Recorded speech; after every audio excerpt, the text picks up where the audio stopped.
estamos trabalhando para o futuro. Por isso, Calderaro, ele vai falar no livro No Mundo Maior, uma das frases que eu falo que é meu carro-chefe. Ele fala assim: o homem, para auxiliar o presente, é obrigado a viver no futuro da raça. Nós estamos vivendo o futuro da raça, meus irmãos. Todos os grandes vultos da humanidade viveram no futuro. Muitas vezes, as obras que eles deixaram só foram consideradas, depois da morte deles, 50, 100 anos depois. Ah, aquilo que o fulano falou, aquilo que o fulano fez, e tal e coisa. Então, esse é o futuro que nós estamos preparando. Então, é muito importante a mudança atual, melhorar o padrão. Está no Livro dos Espíritos, Kardec coloca que o homem tem a busca incessante do melhor. O que fez o homem das cavernas, um dia sair de dentro da caverna, o homem e a mulher das cavernas, para vir fazer uma palhoçazinha, qualquer coisa do lado de fora. Porque ele tinha que sair para poder começar. Era zero livre-arbítrio, zero isso, zero aquilo, ia começar a escalada evolutiva, mas ele trazia todos os atributos com que o Pai do Céu dotou a todos nós. Os seres inteligentes da criação, a questão 76 do Livro dos Espíritos. Então, assim por diante. Não é? Então, meus irmãos, a gente vê que depende muito de nós. E nós não somos as melhores criaturas desse mundo, mas somos aquelas que fomos beneficiados com uma oportunidade ímpar, a de mudar, a de melhorar, a de crescer. Saber é o supremo bem, e todos os males provém da ignorância. Ou seja, da ignorância de ignorar as coisas, né? Da pessoa se fechar no seu mundo. Muitas vezes eu ouço pessoa que fala assim: eu já tenho 50 anos, eu não mudo. Eu digo: mude, deve mudar, porque faz bem mudar. Ouça os jovens, converse, tire o que é bom, aprenda, procure. E a doutrina espírita, ela é motivadora disso. Ela nos impele à mudança. Então, vamos dizer assim: bem, eu tenho 80 anos, mas eu mudo.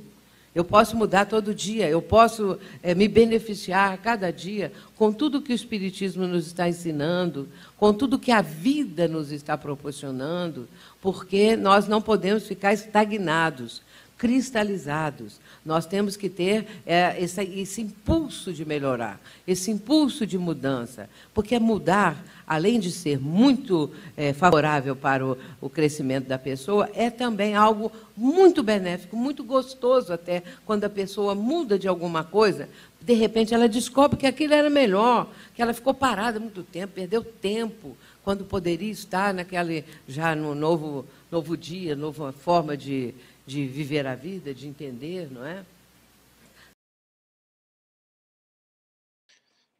Queridos irmãos,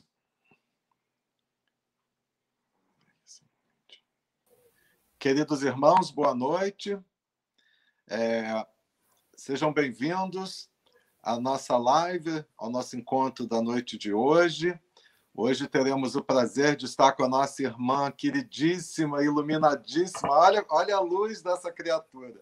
Daqui eu estou impressionado de ver como ela está irradiando. Olha que lindo. Foi a tarefa mais prazerosa da minha vida, poder apresentar uma grande amiga, uma grande irmã do coração e uma pessoa que todos nós admiramos muito, que é a Eni Sattler, não é verdade? E já começamos bem a nossa live. O Luiz Guilherme escolheu muito bem o vídeo, né, que ele colocou na entrada com a Sueli Schubert falando do benefício das mudanças, mostrando a importância de nós não nos mantermos cristalizados no que nós acreditamos que nós somos, para que a gente possa vivenciar mudanças e, com isso, fazermos a nossa reforma íntima e evoluirmos, né?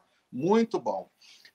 Eu gostaria de passar um recadinho aqui, lembrando a todos os irmãos que no próximo domingo, no dia 23 de maio, às 10 horas da manhã, nós vamos ter um seminário online com Décio Iandoli Júnior. Ele vai estar falando, então, sobre a importância das obras de André Luiz. Todos nós sabemos da importância dessa literatura complementar, né, dentro do Espiritismo, e vai ser realmente imperdível esse seminário no domingo, dia 23 de maio, às 10 da manhã, com Décio Iandoli Júnior. Então, eu preparei aqui uma leitura do livro Pensamentos que Ajudam, Inspirações de Paz, Saúde e Felicidade para a Sua Vida, que foi escrito por José Carlos de Luca. Eu vou ler, então, um capítulo que está intitulado Saindo de Mim.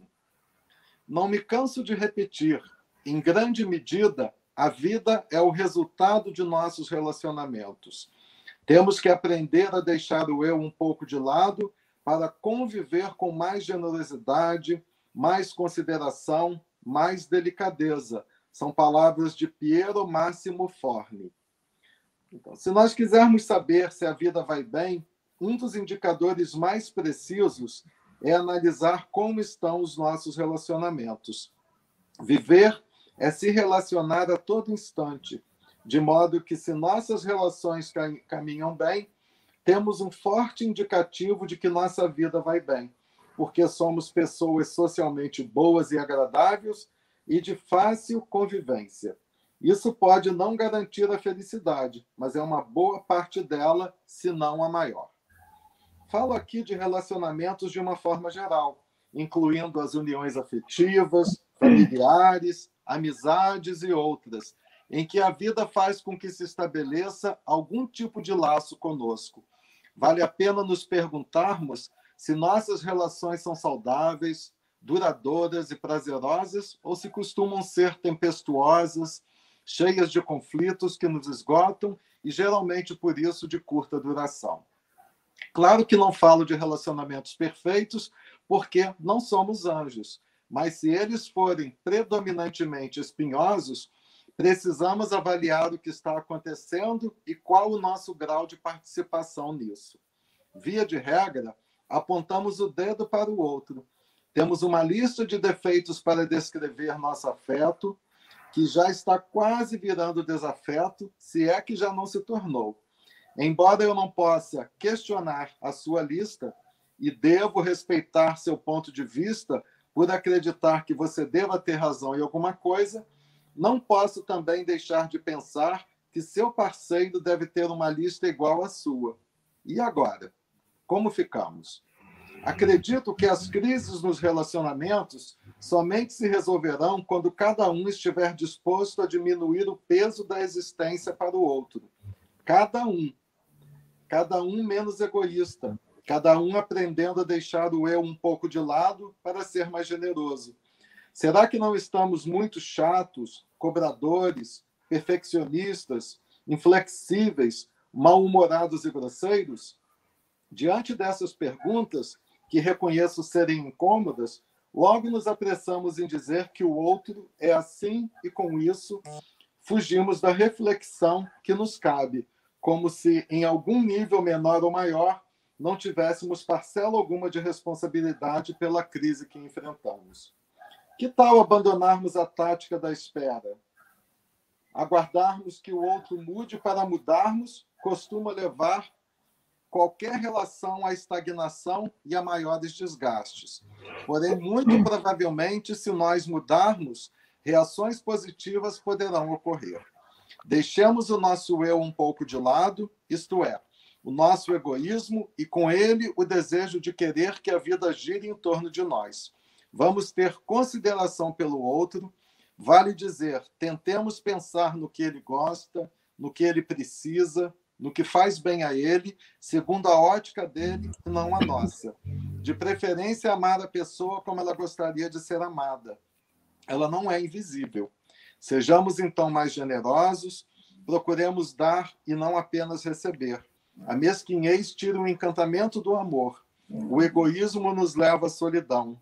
A frieza nos transforma em estátuas mortas, mas o amor, ele nos faz as pessoas mais incríveis do mundo. Só quem ama é capaz de sair de si ao encontro do outro. Então, espero que tenham gostado dessa mensagem. Vai ser uma mensagem muito oportuna, porque eu acho que ela está um pouquinho de acordo com o tema da palestra, que a gente vai falar de pessoas tóxicas e a busca do homem da regeneração.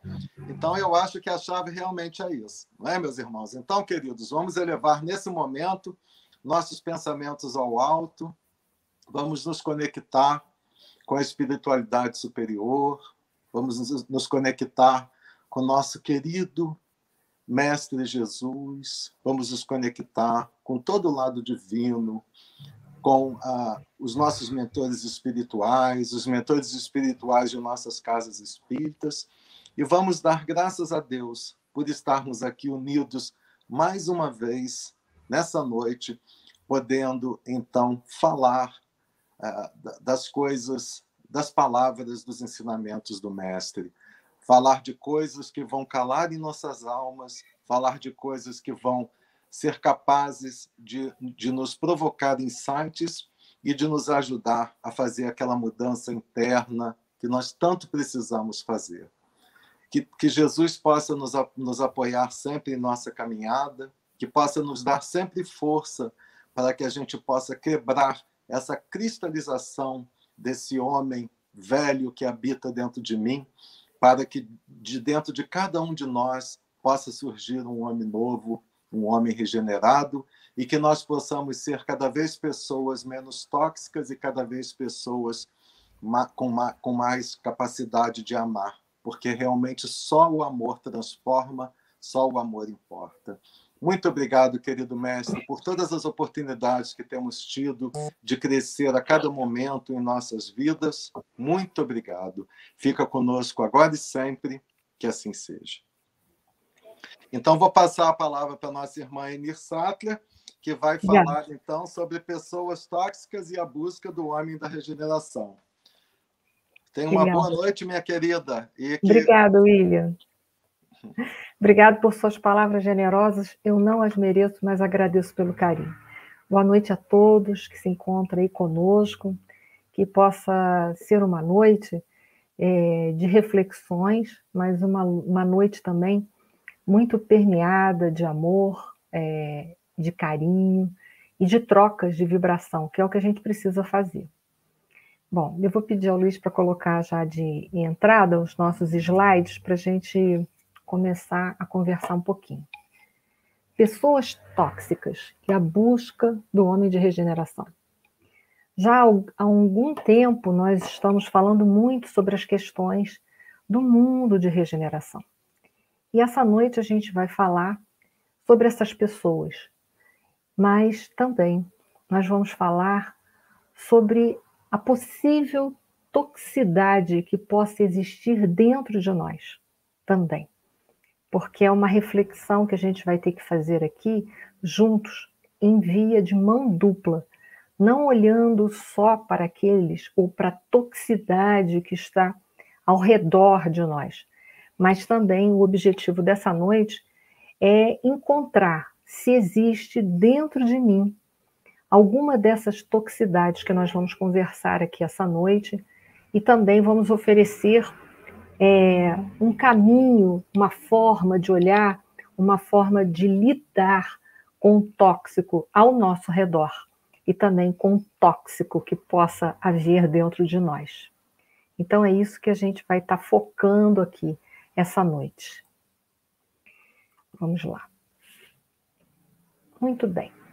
A nossa primeira reflexão, depois dessa que eu disse que a gente vai também fazer uma análise se existe dentro de nós algum tipo de toxicidade, não só aqueles que estão ao nosso redor, mas em nós mesmos, nós vamos começar a refletir qual é a nossa, como é que funciona a nossa interação com o outro.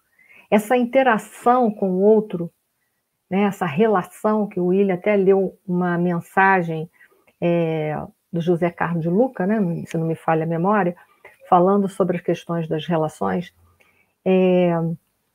A minha relação com o outro, ela é uma relação funcional ou é uma relação disfuncional?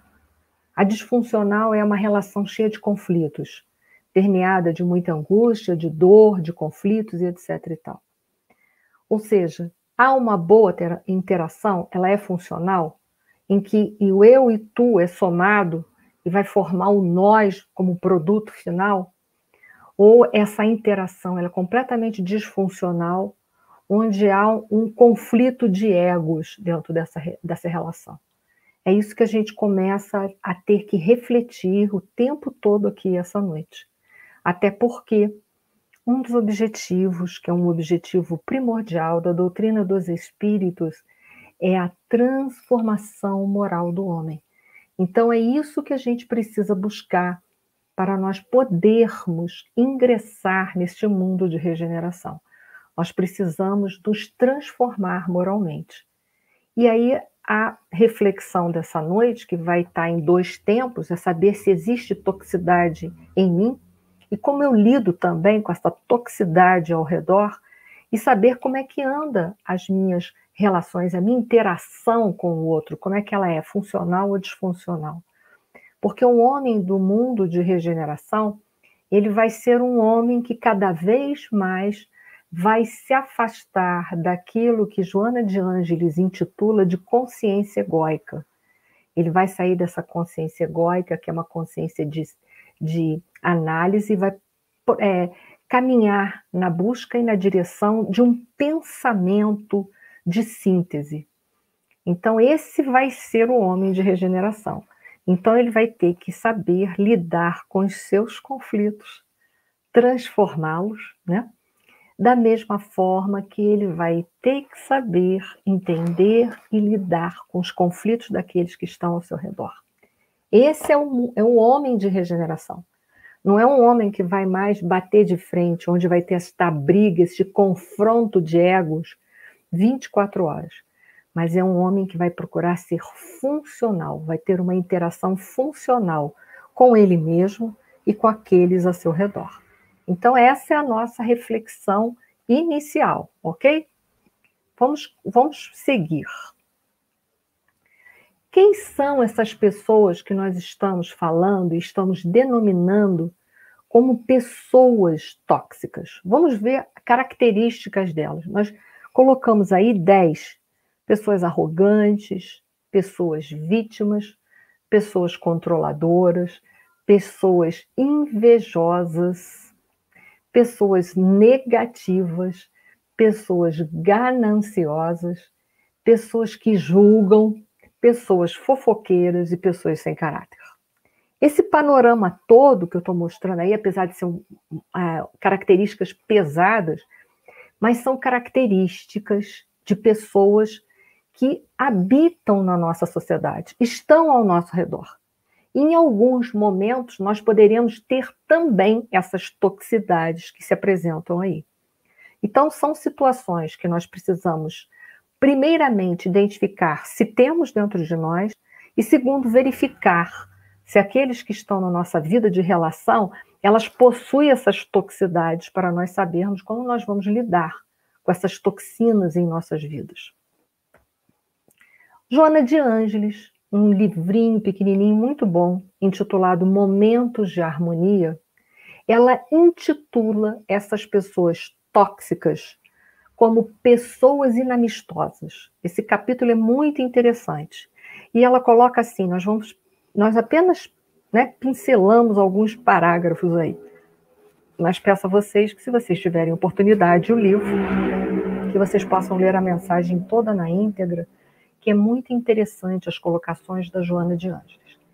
Ela coloca assim, estão em toda parte. Então, desculpem, para onde nós caminharmos, nós encontraremos essas pessoas. Então, é preciso entender sobre essas pessoas. Multiplicam-se com facilidade. Então, é algo que nós encontramos em cada esquina. E ela fala, multiplicam-se com facilidade quais cogumelos em climas próprios. É importante entender que os cogumelos gostam muito de umidade e escuridão. Então, é muito interessante essa comparação metafórica da Joana de Ângeles, porque ela já diz o ambiente que essas pessoas vivem e o ambiente que elas querem projetar na nossa vida também. E aí que a gente precisa compreendê-las para compreender a nós mesmos e sabermos como nós vamos lidar com esse tipo de toxicidade. Porque elas se multiplicam, ou seja, elas criam adeptos, elas fazem vítimas, e elas se multiplicam com a facilidade, quais cogumelos em clima próprio. Então, elas vão levar sombras, elas vão levar dores para a nossa vida. E nós precisamos saber lidar com isso para a gente sair desses ciclos de dor, para a gente sair dessas ciladas que elas vão colocando na nossa vida e tornando as nossas vidas mais produtivas e mais permeadas de felicidade.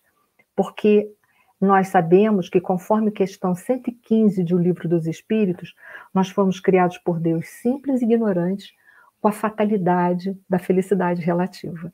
Então, a felicidade está aguardando todos nós. Basta a gente começar a trabalhar para que essa felicidade ela possa se manifestar no nosso mundo interior e no nosso mundo ao redor. Então, isso é tarefa nossa, não é uma tarefa que a gente possa delegar para ninguém, é tarefa nossa.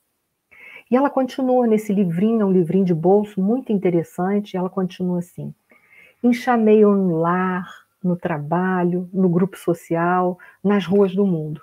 Então a gente tem essas pessoas dentro do nosso lar, sim, porque nós sabemos, conforme está lá no Evangelho segundo o Espiritismo, que há famílias aqui na Terra que são formadas somente por laços consanguíneos e não laços espirituais, laços emocionais de outrora. Mas são famílias kármicas, essas famílias consanguíneas. Então, existem dentro da nossa vida familiar esse tipo de pessoas inamistosas, como Joana de Ângeles intitulou, ou pessoas tóxicas. Existem. Existem no nosso ambiente de trabalho, no grupo social de uma forma geral, nas ruas do mundo e por aí afora. São pessoas enfermas que precisam de medicamentos. Nós não vamos curar as enfermidades das pessoas. Isso é muito importante a gente ter isso em mente e ter essa clareza de raciocínio. Mas nós podemos criar um mecanismo de proteção para não embarcarmos nos tentáculos dessas pessoas e também, concomitante, diante de possibilidades que tivermos, ajudá-las a sair dessa toxicidade, dessa vida infeliz que elas criaram para elas mesmas. E a Joana coloca assim: criam embaraços quando poderiam facilitar as ocorrências. Então, aquilo que poderia fluir normalmente dentro da nossa vida são pessoas que vão colocando obstáculos, embaraços, para nos trazerem infelicidades, tristezas e problemas dos mais variados. Separam os indivíduos, isso é que é o mais perigoso, porque a gente viu lá que são pessoas fofoqueiras, são pessoas controladoras, são pessoas arrogantes, então elas procuram separar. E a gente vai ver mais para frente como elas fazem essa separação, ao invés de os unir. Promovem guerras surdas e declaradas. Então, eles se utilizam de todos os mecanismos vis que eles tiverem nas mãos.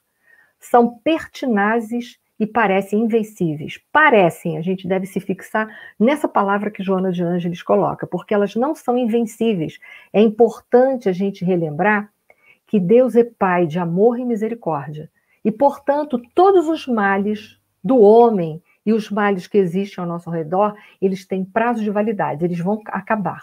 Porque só o bem prevalece, só o bem é eterno. O mal tem prazo de validade para acabar. Então entendam que elas parecem que são invencíveis, mas não são. Elas vendem essa fachada, mas essa fachada é uma fachada ilusória. Mudam de postura e de situação, claro, para poder manipular as pessoas, né? Permanecendo com os mesmos vis objetivos. Instalam a insegurança emocional entre aqueles que os cercam. E esta insegurança emocional é para a nossa emoção que a gente vai ter que olhar para que a gente possa verdadeiramente criar um escudo protetor contra todas essas armadilhas, essas tocaias que essas pessoas tóxicas colocam em nossas vidas. Lembrando que o maior escudo é o escudo do amor. Eu quero que isso vocês também não esqueçam. E ela diz: referimos-nos às pessoas inamistosas que preferem tornar-se adversárias gratuitas ou não. Aliás, nunca há motivo para que alguém se torne inimigo de outrem. E é verdade, não existe, né? Vige esta situação em face da psicosfera reinante entre os homens ainda imperfeitos. Então, eles só existem na sociedade e ainda se mantêm por causa das nossas imperfeições. Então, à medida também que nós trabalharmos as nossas imperfeições, nós não deixaremos brechas para que essas pessoas possam entrar em nossa vida e levar toda essa toxicidade, esses conflitos, essas dores. Então, por isso que eu falei para vocês que nós temos que trabalhar as nossas imperfeições e sempre não esquecendo de usar o maior medicamento oferecido por Deus, que se chama o amor. Então, a gente já fez uma introdução e a gente já começa a ter um panorama. Ela diz assim: não lhes ofereça o combustível do teu sofrimento, até porque eles se alimentam do sofrimento que eles promovem em nossas vidas, deixando-as atingir-te. Então é importante a gente estar antenado, a gente estar lá dentro daquele momento que Jesus chamou a atenção para todos nós, que é o orai e vigiai. Então a gente tem que estar bem antenado, vigiando, sabendo quem nós somos, para não permitir que, através das nossas fragilidades emocionais, essas pessoas se utilizem delas para entrar na nossa vida e destruir a nossa vida, destruir o que há de melhor ao nosso redor. E ela dá o conselho: desliga-te mentalmente da vibração negativa com que te envolvem e, mediante uma ação serena de amor, revida as suas ondas mentais com os teus pensamentos cordiais e de compaixão. Então a gente vê que ela reforça que o amor é o antídoto para tudo isso. E a gente vai ver isso dentro de um processo melhor, como a gente pode trabalhar, como a gente pode criar essa capa de amor, essa capa de proteção, para que essas pessoas não destruam a nossa vida, o nosso emocional, o nosso mundo interno. Vamos lá. Como lidar com elas, né? Já deve ser aí a curiosidade de todos vocês. Como é que eu vou lidar com essa toxicidade que existe nessas pessoas, já que a gente sabe que elas estão em todos os pontos da sociedade, inclusive elas estão dentro da nossa própria família, dentro do nosso próprio lar, muitas vezes, né? Às vezes elas são pessoas que podem ser parentes até muito próximos, a gente não pode esquecer de nenhum parente próximo, pode ser pai, pode ser mãe, pode ser irmão, pode ser tio, pode ser sobrinho, enfim, elas estão no nosso lar e a gente precisa identificá-las para saber como nós vamos lidar, entendendo que o modus de operandi, né, o modo de agir com elas sempre será lidando com as nossas próprias fragilidades, transformando elas em virtudes e sempre vibrando amor e compaixão por essas pessoas. E aí a gente volta àquela pergunta inicial: como é a minha relação, a minha interação com o outro? Ela tem sido funcional ou tem sido disfuncional? Eu tenho permitido, eu tenho promovido desarmonias na vida das pessoas? Eu tenho permitido que as pessoas promovam desarmonias, desequilíbrios na minha própria vida, invadindo o meu mundo interno, me desrespeitando e fazendo da minha vida o que elas querem? Essa deve ser a minha pergunta, para eu saber lidar com essas pessoas. Eu devo dar essa resposta com muita sinceridade para mim mesma. Esse é o primeiro passo que nós devemos tomar. Para a gente começar a lidar, como a gente vai saber lidar com essas pessoas, nós vamos usar uma coisa chamada triângulo dramático ou triângulo da vítima, que é do Stephen Karpman.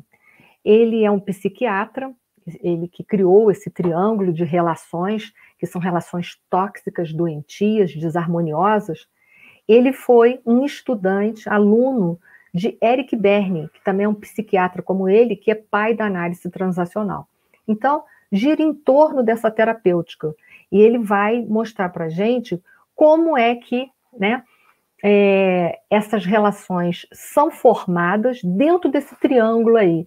Sempre essas relações tóxicas, elas são formadas por esse triângulo, por essa tríade que a gente está vendo aí, pelas personalidades do salvador, do perseguidor e do vítima.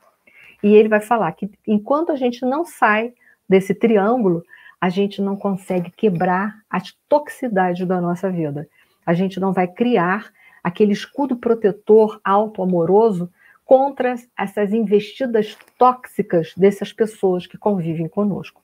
Então já vou chamando a atenção para vocês se a gente tem alguma dessas características aí. O Karpman usou esse triângulo para mapear relacionamentos conflituosos ou dramáticos, que são essas relações tóxicas que existem na nossa vida. O triângulo dramático de Karpman modela a conexão entre a responsabilidade pessoal, qual é a minha responsabilidade exata, né, nas relações humanas, e o poder em conflitos, e os papéis destrutivos e mutáveis que as pessoas desempenham. Então, dentro da análise transacional, ela olha para a vida como se a vida fosse um grande palco de teatro, para vocês entenderem. E dentro dessa peça que vai ser apresentada, nesse palco, há 3 personagens, há 3 papéis que são representados, que são encenados nessa peça, que é a personalidade ou o papel de salvador, ou a personalidade ou o papel de perseguidor, ou a personalidade ou o papel da vítima. E aí a gente vai ter que descobrir, dentro desse triângulo, qual dentre esses personagens, o que mais tem representação na nossa vida. É isso que agora também eu quero chamar a atenção de vocês. Vocês têm uma personalidade mais salvadora, mania de ajudar todo mundo, de querer intervir, de querer solucionar os problemas das outras pessoas? Ou podem ter uma personalidade mais perseguidora, punitiva e etc. e tal? Ou agem como personalidades vítimas? Então a gente tem que se identificar até também para poder sair desse triângulo ali, para poder sair das relações tóxicas, que como a gente vê, são relações. Então, numa relação existe 2, 3, 4, mas não pode ser um só. Então, essas pessoas estão mantendo essa relação também. Quando elas não promovem a toxicidade, elas alimentam a toxicidade.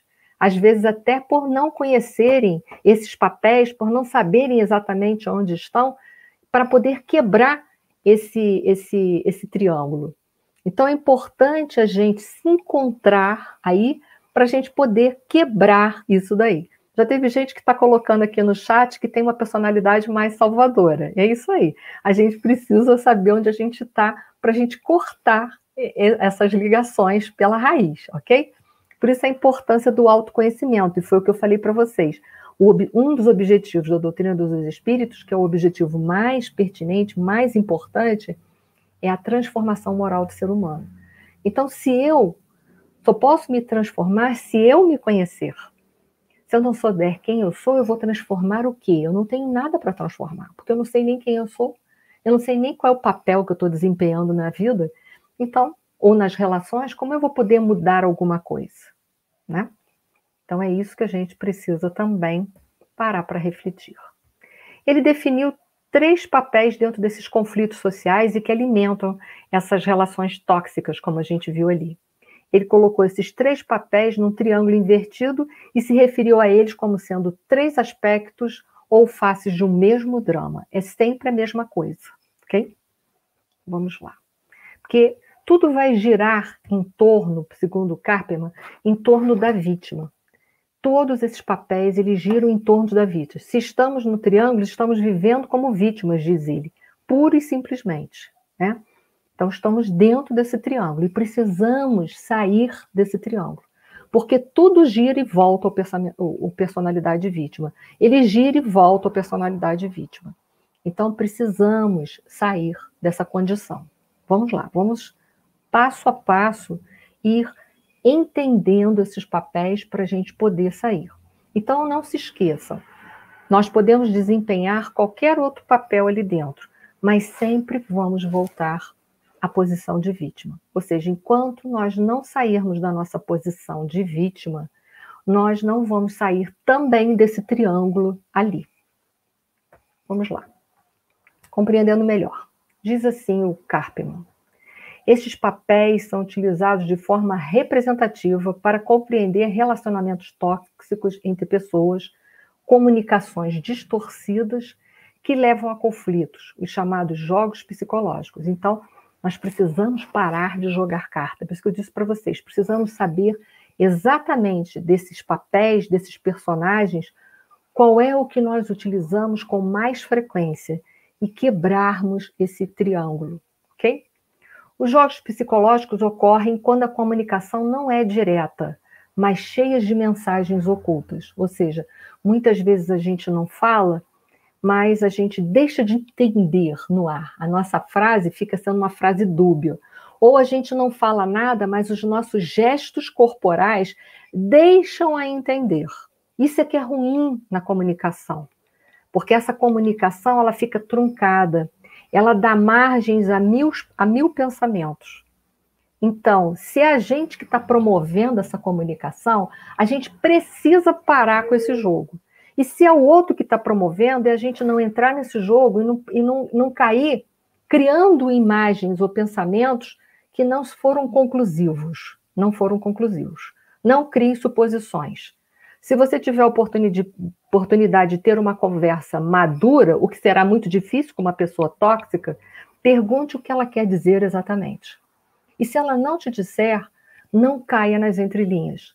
Para você quebrar esse circuito, você precisa estar muito atento a essas mensagens ocultas que essas pessoas jogam nas nossas convivências, que jogam nas nossas relações. Então, a gente precisa estar muito antenado em relação a isso. E ele continua assim, ele vai explicar a personalidade vítima. A vítima nesse modelo, diz ele, não se destina a representar uma vítima real, não é uma vítima real, mas sim alguém que se sente ou age como tal. Então, ela não é uma vítima real. E para a doutrina espírita, nós sabemos que realmente nós nunca somos vítimas reais.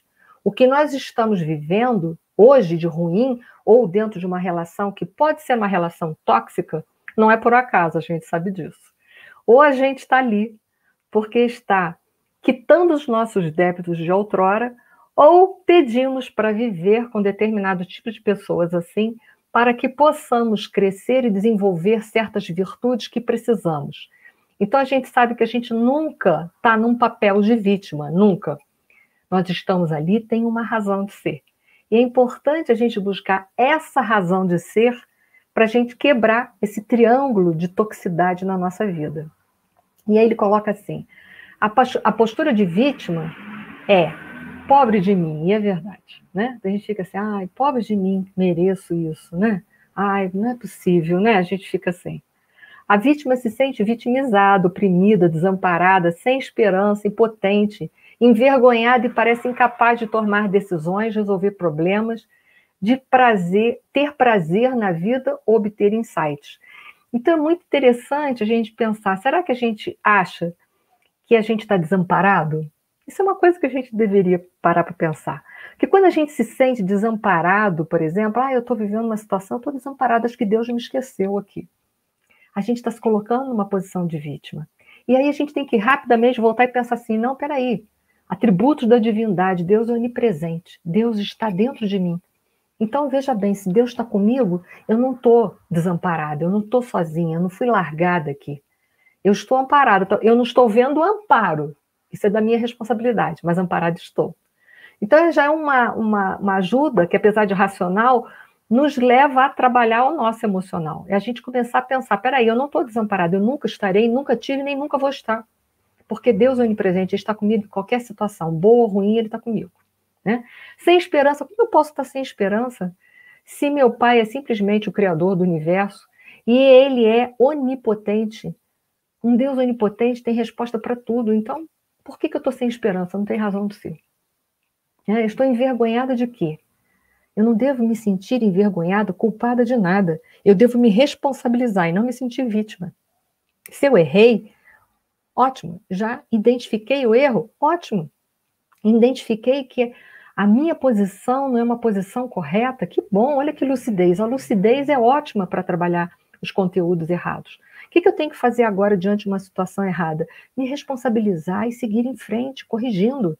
É isso que eu preciso fazer.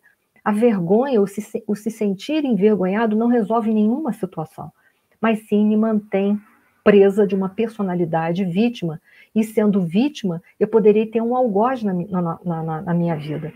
Como a gente viu, aqueles personagens, eles se retroalimentam. A vítima constitui o algoz. Sem algoz, sem vítima. Sem vítima, sem algoz. Sem vítima, sem salvador. Sem perseguidor, sem salvador, sem vítima. Entenda, ali é um círculo, é um triângulo, mas é um círculo vicioso. Então a gente precisa sair desse processo dentro de nós. Eu não sou uma pessoa incapaz, eu não tenho que me sentir envergonhado de nada. Eu preciso e tenho condições de resolver os meus problemas, até porque eu sei que meu Pai é de misericórdia. Se tem algum problema na minha vida, se esse problema está lá, é porque eu tenho competência para dar solução a ele, né?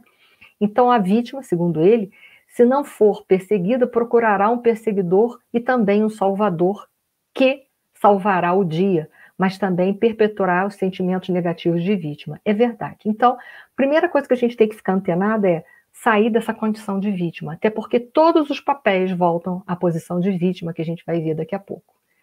E esse aqui é um pensamento interessante que coloca assim: quem se faz de vítima não procura ajuda, procura aliados. E é verdade, né? Aliados quanto àquele que ele está achando que ele está sendo perseguido por aquele. Porque o vítima é aquela pessoa que não se responsabiliza de nada. A vida dela está ruim por causa do marido, por causa do filho, por causa da esposa, por causa do patrão, mas nunca é por causa dele mesmo. Então, o vítima é aquele que está sempre transferindo a responsabilidade dos problemas da sua vida para um terceiro ou para uma terceira situação. Então, quem se faz de vítima não procura ajuda, está procurando apenas um aliado, né? E aí, logo, logo, se ele arranja um aliado, entenda, se ele arranjar um aliado, ele vai sair, ainda que temporariamente, da condição de vítima e vai passar automaticamente para a condição de perseguidor. Perseguidor de quem? De quem o estava perseguindo. Se ele arranjar um aliado, ele, no mesmo instante, ele vai inverter os papéis na sua vida. Não sei se eu estou me fazendo clara para todos, mas se eu não tiver, coloquem aí no chat que eu vou voltando e vou construindo melhor as ideias, ok? Então, vamos seguindo. Então, nós temos um outro papel que é executado nesse teatro da vida, que é o Salvador. A frase do Salvador é: deixe-me ajudá-lo, é verdade. Aquela pessoa que está sempre pronta para te ajudar. Um facilitador clássico, segundo ele. O resgatador se sente culpado se não for para o resgate. E é assim, o Salvador é assim, a personalidade dele, ele acha assim: se eu não ajudar, não é possível, eu tenho que ajudar, porque se eu não ajudar aquela pessoa a sair dessa situação, eu vou me sentir agora culpado por ela estar naquela situação. Ele acha que ele é o único capaz de ajudá-la, enquanto que a gente sabe que, em verdade, a ajuda vem de fora, mas a solução vem de dentro. Então, o Salvador, ele está iludido, ele está achando que ele veio para salvar o mundo. Mas ele não tem como salvar o mundo. Porque todos nós vivemos aqui na Terra, nós temos uma missão central. A missão central é nos salvar, nos modificar. A gente não tem o poder de salvar ninguém. Ninguém. Senão a gente estaria derrogando a lei de trabalho, que é uma lei de Deus. A lei do progresso, que é uma lei de Deus. A lei do trabalho, a lei do progresso não diz a cada um segundo as suas obras? Então, se eu fizer pelo outro, quem tem mérito sou eu e não o outro. Então, eu não tenho como salvar ninguém, né? No entanto, seu resgate tem efeitos negativos, diz lá o Karpman. Mantém a vítima dependente e não permite que ela falhe e experimente as consequências de sua escolha. E é verdade, porque não é ele que tem que fazer, é o outro que tem que quebrar esse ciclo. Então, olha só a nossa responsabilidade. Se a gente tem uma personalidade salvadora, a gente tem que tomar cuidado com as vítimas que vão aparecendo pela nossa vida fora. Senão a gente vai achar que a gente tem a responsabilidade de tirá-los dentro desse ciclo vicioso. E nós não temos essa responsabilidade. O máximo que nós temos de responsabilidade é ajudar essa pessoa a fazer com que ela enxergue com clareza essa posição dela para que ela possa sair de lá. Mas eu não tenho como tirar ninguém de lá. Mas quando a gente age com essa personalidade salvadora, a gente faz isso. Ao invés de estar ajudando, a gente cria uma dependência e faz com que a pessoa continue dentro desse círculo vicioso. As recompensas derivadas dessa função de resgate são que o foco é retirado do salvador. É verdade. Enquanto o salvador está se preocupando em salvar aquele que está ao lado dele, ele está retirando um foco que é de suma importância. Que foco é esse?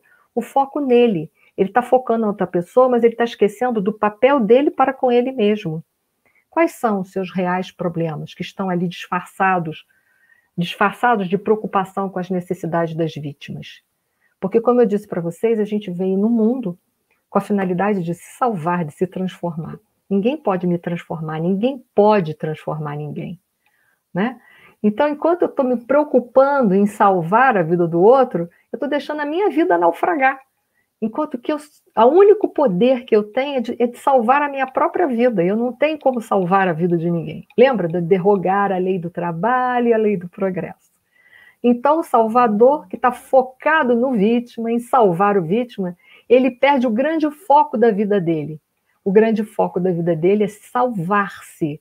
E acaba criando dentro da vítima uma dependência muito grande, né? Então, a gente precisa refletir sobre isso. Nós, principalmente, que fazemos trabalhos dentro da casa espírita, de plantão, de atendimento fraterno, para a gente não exacerbar o nosso potencial salvador e acabar criando uma dependência naquele que foi ali procurar uma ajuda e agora ele acaba se tornando uma vítima mais dependente do que ele já estava antes.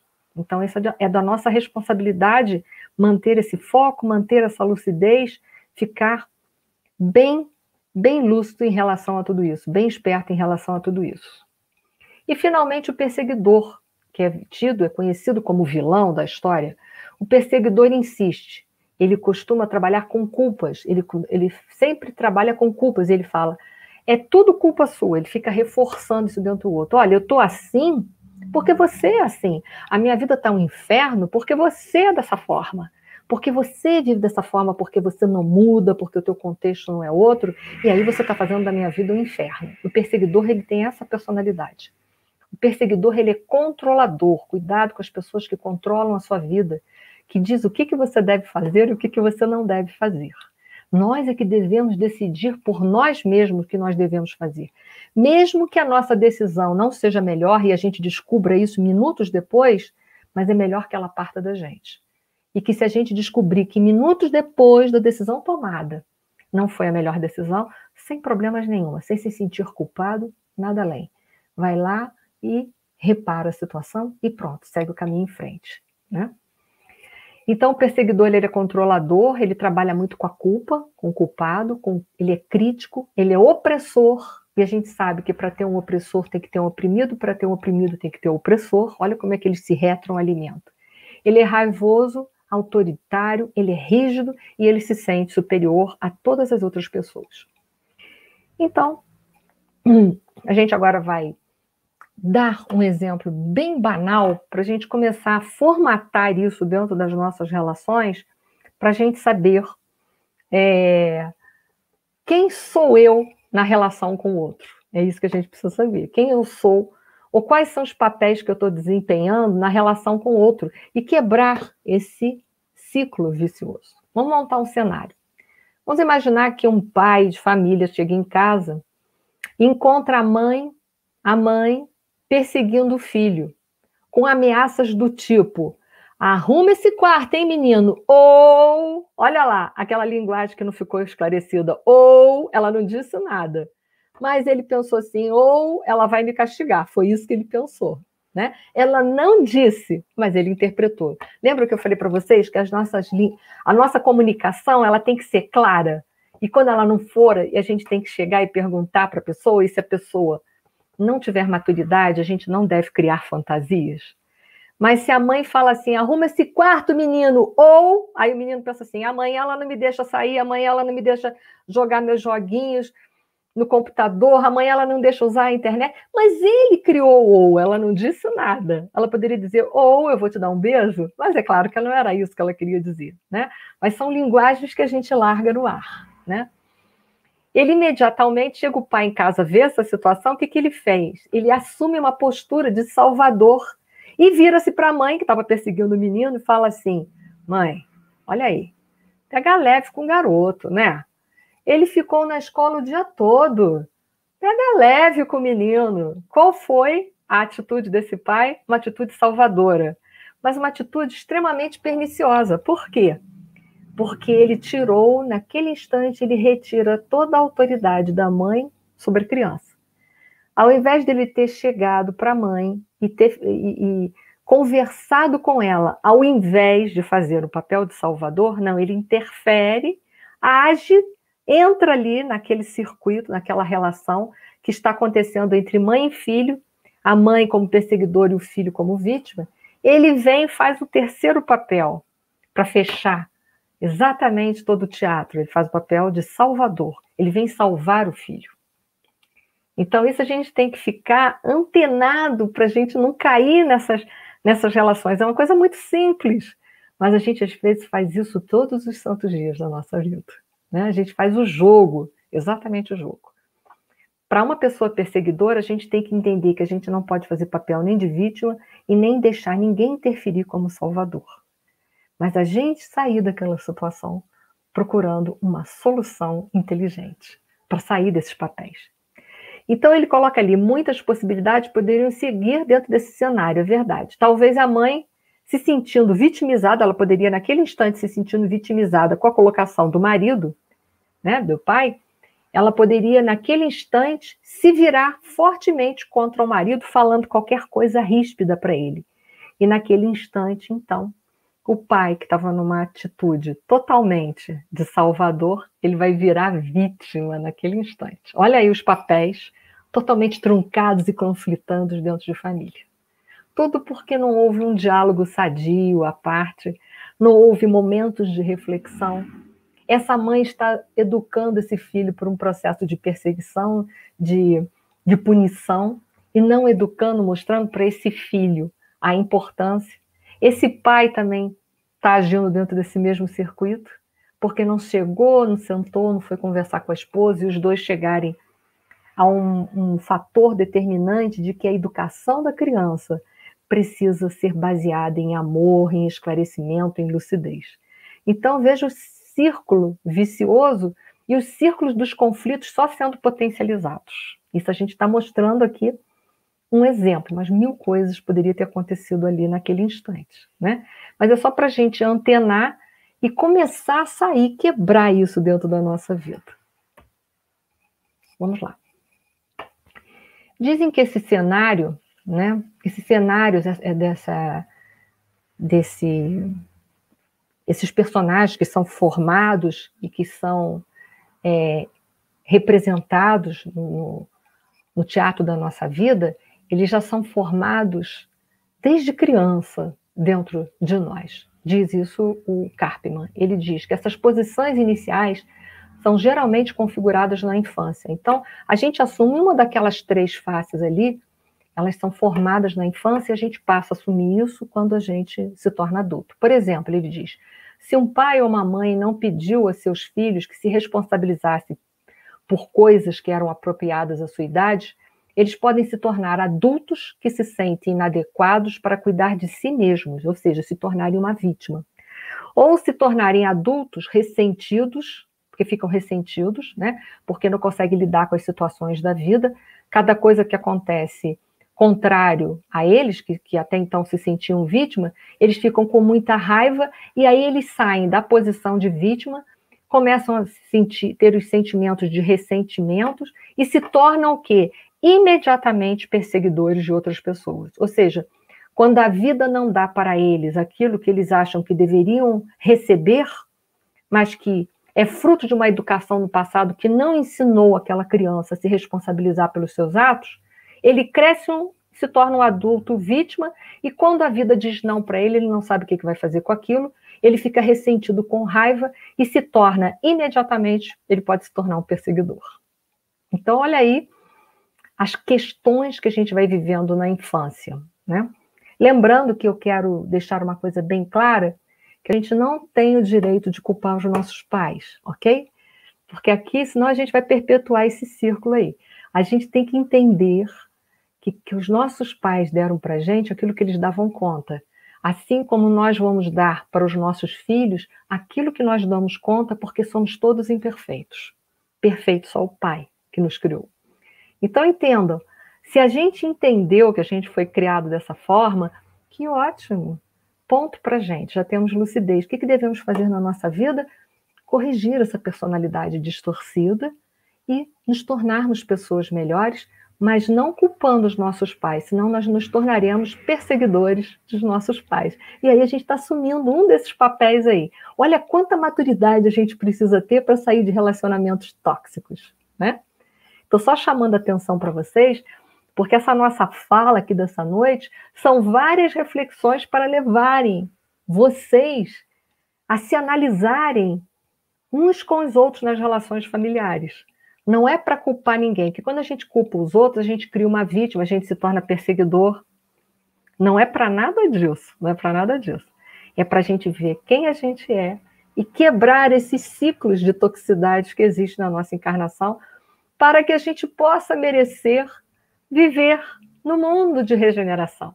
Porque no mundo de regeneração é um mundo que vai começar a prevalecer o bem. E essas toxicidades não são boas, não vão poder ser inseridas nesse planeta novo que está nascendo, né? Novo na configuração moral, né? Não novo na configuração material. Então, vamos seguindo as nossas reflexões. Diz lá eles que essas 3 faces são faces da vítima. E aí a gente vai vendo que esses 3 personagens são falhos. E eles não se responsabilizam pelas suas próprias existências. Olha que interessante. Porque o perseguidor, enquanto ele está perseguindo alguém, tentando punir alguém, ele está negando ou ele está camuflando as suas próprias vulnerabilidades. Então, enquanto ele persegue os outros, está tentando corrigir as pessoas, ele está esquecendo de corrigir os males, que são as suas vulnerabilidades e que existem dentro dele. Então, ele está esquecendo que essas vulnerabilidades que existem dentro dele, só ele que vai dar conta. Não adianta ele corrigir o mundo ou as pessoas, porque ele não veio aqui para isso. Ele veio aqui para corrigir as suas próprias